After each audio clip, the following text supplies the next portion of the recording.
ஏமாத்தி உங்கள்கிட்ட 1 லட்ச ரூபா வாங்கிட்டாங்களா? ஆபீஸ்ல எதுக்கு 1 லட்ச ரூபா கட்டினேன்?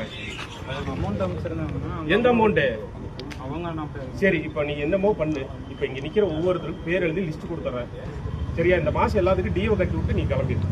இதே எங்களோட கோரிக்கை. நான் எல்லாத்தோட வண்டி டீட்ல வாங்கி கொடுத்தறேன். அத்தனை பேருக்கு டிஓ கட்டி என்ன நல்ல ஓகே தான். எல்லாத்துக்கும் ஓகேனா? எல்லாத்துக்குமே ஓகே தான்.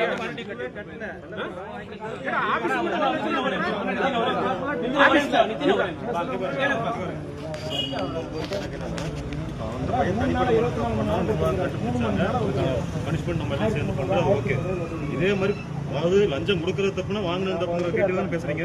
கொடுத்த 22 பேர் இப்ப தூக்குனீங்கல்ல, அந்த 22 பேருக்கு நீங்க டிமாண்ட் கேளுங்க. நம்ம எது கேட்கணும்? அவன் கேட்கட்டும். அவனும் கேட்கறான். அண்ணா நிர்வாகம் அண்ணன் கிட்ட சொல்லி அண்ணன் கேட்கட்டும்.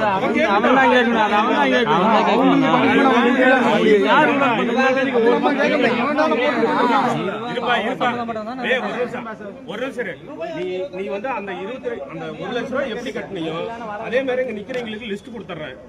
அந்த அவங்களுக்கு எல்லாத்துக்கும் 1 மாசம் டியூ மட்டும் கட்டி விட்டுரு. உன்னை விட்டுறோம். அப்படியே ஆபீஸ்ல தப்பு பண்ண அதுக்கு வந்து என்ன தம்பி ஆபீஸ்ல கார் ஓட்றவங்களா என்ன இதா வண்டி இங்க வந்து போடுறீங்களா? அந்த கேவலமா எங்க வந்து போடிட்டு இருக்கோம். மெதுவா நானே சொல்றேன்னா, நீ ஆபீஸ்ல தப்பு பண்ண பணம் கட்டிட்ட. அதே ஆபீஸ்ல உனக்கு கீழ தான் நாங்களா ஓடிட்டு இருந்தோம். நைட் டீல் நீ தானே போன்ல பேசுவ. தெரியாம கேக்குறேன். தெரியும், நல்லாவே தெரியும். ஆபீஸ் வந்து ஆபீஸ் நான் வீடியோ நான் எப்பவுமே நைட்ல ஓட்டவே மாட்டேன். நல்லா தெரிஞ்சுக்கோ. எங்க